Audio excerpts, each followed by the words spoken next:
është Shqipim Hajdarit.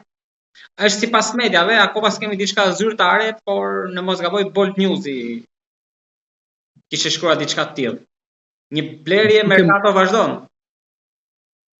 Duke rezervuar të drejtën për të parashtruar qëndrimet më vonë, por duke parë si lajm të fundit, unë mendoj se zoti Sula ka arritur atë që vazhdimisht ka prononcuar në publik, që është personi I cili në momentin kur zoti Berisha nuk e vendosi në listën e kandidatëve për deputet në qarkun Elbasan, pastaj filloi një betejë kundër zotit Berisha dhe Partisë Demokratike.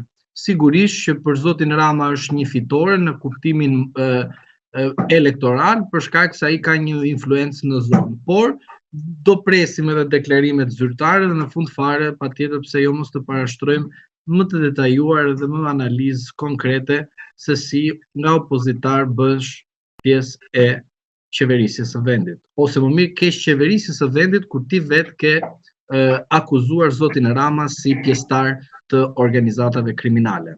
Zoti Sule ka thënë jo unë. Nuk është diçka surprizë kjo, sepse gjatë verës në mos gaboj avokat, zoti Sule ishte shprehur edhe I hapur qofse do jep edhe një post në qeveri. Tani post në qeveri nuk mendoj, por edhe inspektor, edhe inspektori I përgjithshëm përsëri ka një pozitë shumë të mirë, sepse me ndryshimet e fundit ligjore, sigurisht që krye inspektori tani është ai që vulos për gjithçka në rast se kryet një inspektim nga një inspektoriat I vendor.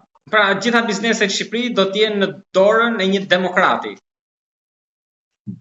Tani demokrati. Çfarë them tani? Qof demokrat, çfarë them? Okej, kalojmë te avokat, një surprizë ai që ka ndodhur me Shtetet e Bashkuara, nuk mund të them që mund të jetë kjo për ju apo ishte për ju, sepse ne kemi diskutuar edhe më herët, ndoshta kur shumë në moment që flisim për diçka të tillë, kafshonin gjuhën, por ju keni folur edhe për shifra konkrete, për nongratat, për linjën Trump që zbarkon Tiranë, është shumë çka tjetër që duket që po konkretizohet në këtë fillim viti.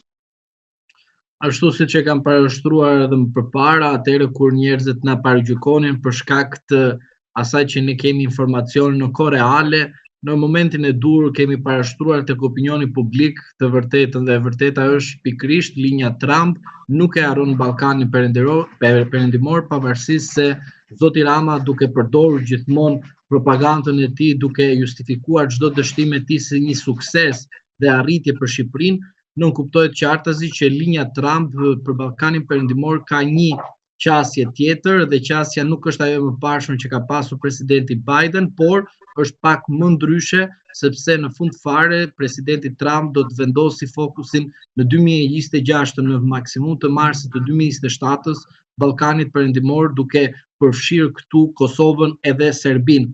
Mos harroni faktin që zoti Trump dhe linja e tij nuk ka përmendur Serbinë si një ndër vendet që kufizohen vizat, por Shqipërinë. Dhe për shqiptarët duhet të jetë kjo ngjarje ose ky fakt pak shqetësues, sepse të jemi realist, kombi shqiptar është më shumë amerikan se vetë amerikanët. Ne më shumë duam flamurin në disa raste të Amerikës se sa të Shqipërisë dhe është shumë lajm I dhërues ky, kur në realitet Shtetet e Bashkuara të Amerikën, një ndër aleatët më të mirë që është në Ballkanin perëndimor, sigurisht Shqipëria, e vendosin në një listë kufizuese. Kjo nuk ka të bëjë me kompetencat e brendshme që dëgjova unë, isha sot në një emision televiziv dhe aty tek televizion mu deklarua ose më mirë u citua deklarata e ministres e jashtme, zonjës Piropali.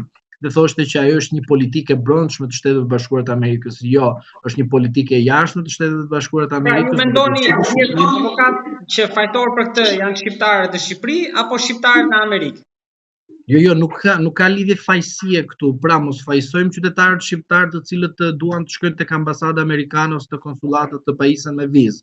Tu kemi të bëjmë qartazi me atë që unë kam deklaruar përpara jush dhe me raport të vërtetën me çdo qytetar shqiptar, që ajo që duket qartësi nga pikpamja politike dhe shoqërore është që zoti Rama është në një situatë jo të mirë për shkak se masa është ndaj zotit Rama. Pse ndaj zotit Rama? Sepse në rast se zoti Rama thotë që Shqipëria është një Shqipëri europiane me standarde, me shëndetësi, arsim këto, të cilët I thon vazhdimisht, ndërkohë ti shkon në spitale arxhin gjithë ato lek, lind pyetja e thjeshtë dhe thuhet që shiko, derisa ti e paske me standarde Shqipërinë, pse shqiptarët të shkojnë edhe të marrin viza amerikane dhe të ikin nga Shqipëria?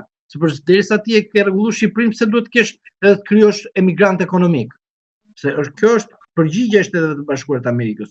Duke ditur që